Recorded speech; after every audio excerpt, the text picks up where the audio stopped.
नमस्कार, मी प्रिया. प्रियाच्या सोपी रेसिपीमध्ये तुम्हा सर्वांचं खूप खूप मनापासून स्वागत आहे. आज आपण अतिशय सोप्या पद्धतीने मटार कचोरी केलेली आहे. तर बघा, दिसायला तर खूपच मस्त दिसत आहे आणि अजिबात तेलकटसुद्धा झालेली नाही. वरून भरपूर साऱ्या लेयर्स पडलेली ही कचोरी बघा, किती मस्त अशी दिसत आहे.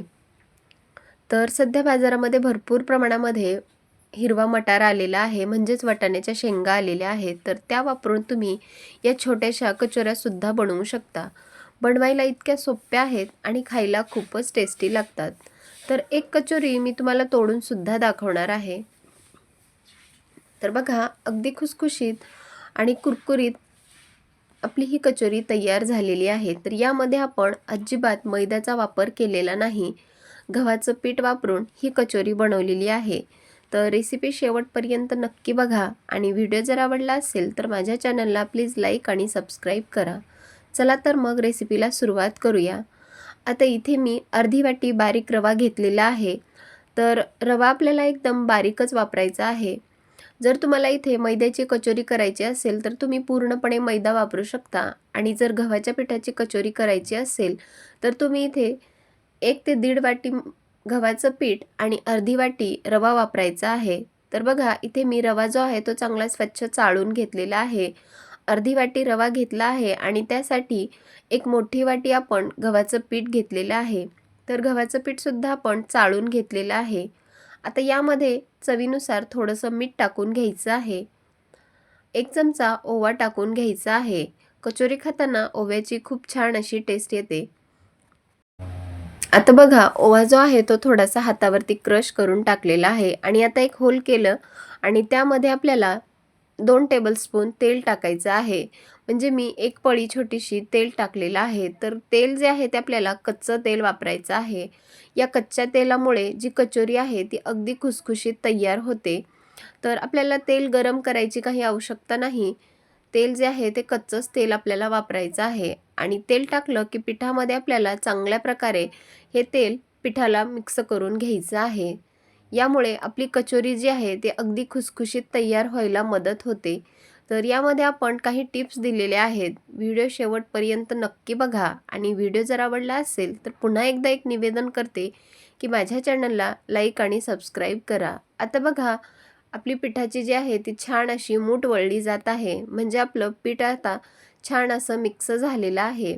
आता इथे मी पीठ मळून घेणार आहे. त्यासाठी मी कोमट पाण्याचा वापर केलेला आहे. कारण इथे आपण रवा वापरलेला आहे, तर रवा पटकन छान असा फुलावा म्हणून इथे मी कोमट पाण्याचा वापर केलेला आहे.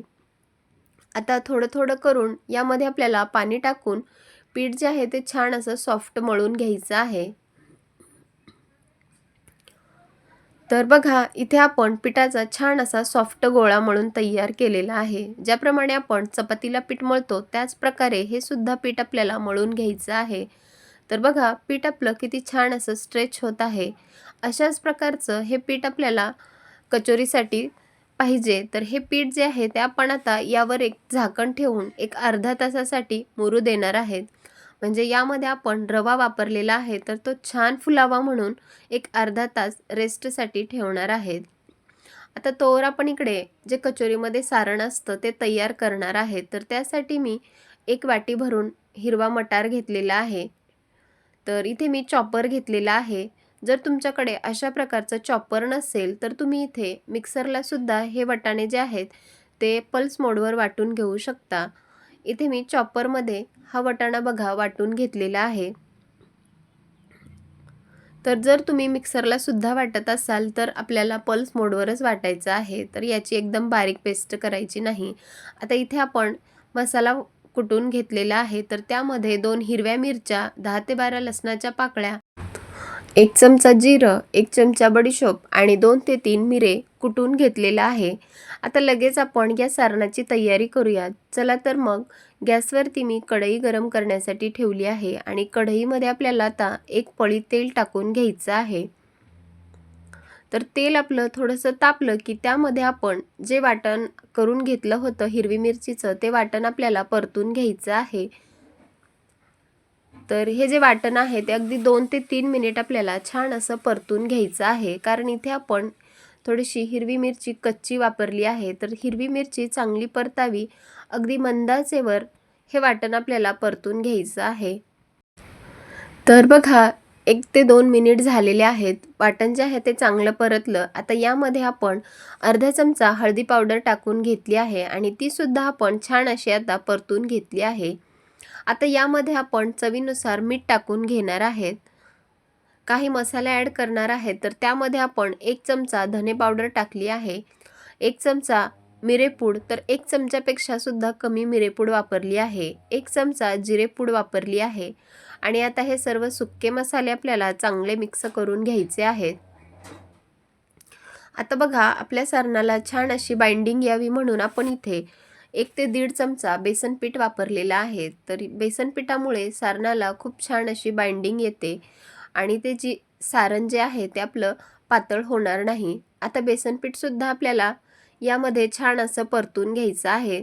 तर हे जे सारण आहे ते परतत असताना आपण गॅसची फ्लेम अगदी कमीच ठेवलेली आहे.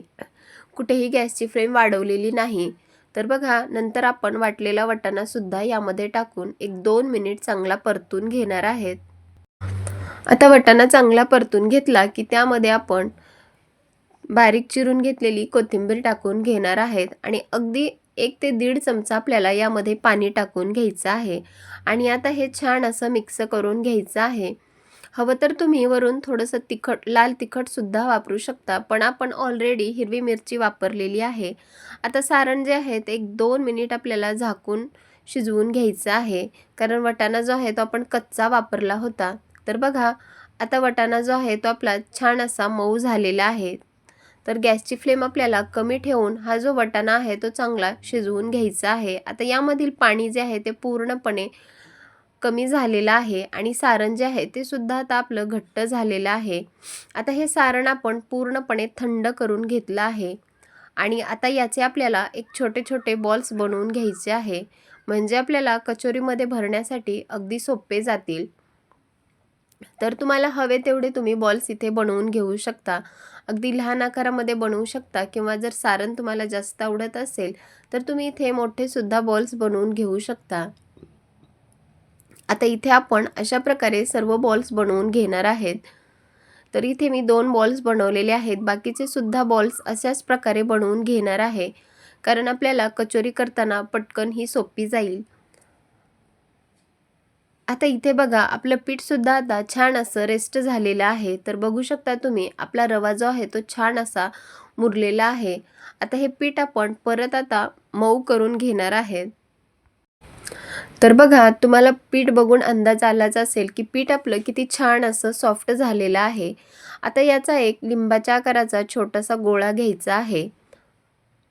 तुम्हाला किती कचोरी बनवायची आहे, जास्त छोटी बनवायची आहे की मोठी बनवायची आहे, त्यानुसार पिठाचा गोळा तुम्ही घेऊ शकता. इथे मी एक लिंबाच्या आकाराचा गोळा घेतलेला आहे आणि त्याची आपल्याला एक खोल वाटी करून घ्यायची आहे. आणि आता यामध्ये आपण हे जे सारण बनवून घेतलं होतं ते सारण यामध्ये आपण पॅक करून घेणार आहेत. ज्याप्रमाणे आपण पुरणपोळी बनवतो त्याच प्रकारे हा सुद्धा उंडा आपल्याला बनवून घ्यायचा आहे. तर सारण मध्ये ढकलत आपल्याला हे पीठ वर आणत उंडा छान असा बंद करून घ्यायचा आहे. तर बघा इथे आपण उंडा जो आहे तो छान असा बंद करून घेणार आहेत आणि वर जे एक्स्ट्राचं पीठ आलेलं आहे ते थोडंसं आपण काढून घेणार आहेत किंवा कमी जर असेल तर तुम्ही तिथंच ते प्रेस करू शकता आणि जी आपण पारी केली होती ती अशी बंद करून घेणार आहेत आणि अगदी हलक्या हाताने ती प्रेस करून घेणार आहेत. यामुळे जे आपलं सारण आहे ते सर्व बाजूने व्यवस्थित पसरलं जाईल. तर इथे बघा आपली एकदम छोटीशी कचोरी बनवून तयार आहे. अशाच प्रकारे मी एक 4 कचोऱ्या बनवून घेतलेल्या आहेत. तर एकाच वेळी आपल्याला जास्त कचोऱ्या बनवून ठेवायच्या नाहीत. आता आपण इथे तेलसुद्धा चांगलं गरम केलेलं आहे. चांगलं म्हणजे आपल्याला अगदी मंद आचेवर हे तेल तापवून घ्यायचं आहे. तर कुठेही आपल्याला गॅसची फ्लेम वाढवायची नाही आणि अगदी मंद आचेवर या कचोऱ्या आपल्याला तळून घ्यायच्या आहेत. तर बघा अगदी मंद आचेवर हे तेल आपल्याला तापवून घेतलं की यामध्ये आपल्याला या कचोऱ्या तळून घ्यायच्या आहेत. तर एक एक करून कढईमध्ये जेवढ्या बसतील तेवढ्या आपल्याला कचोऱ्या सोडून घ्यायच्या आहेत.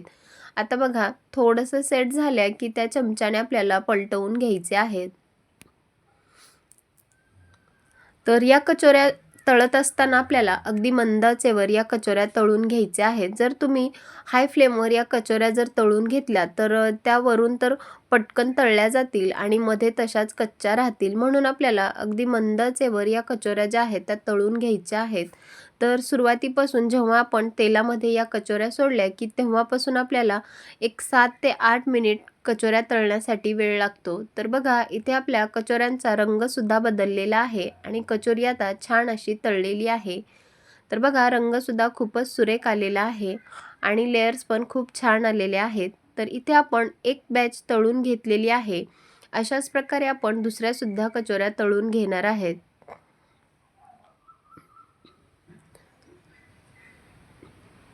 तर इथे बघू शकता तुम्ही आपण सर्व कचोऱ्या ज्या आहेत त्या अशा प्रकारे तळून घेतलेल्या आहेत. तर बघा दिसायला तर खूपच मस्त दिसत आहेत आणि रंगसुद्धा खूपच सुरेख आलेला आहे.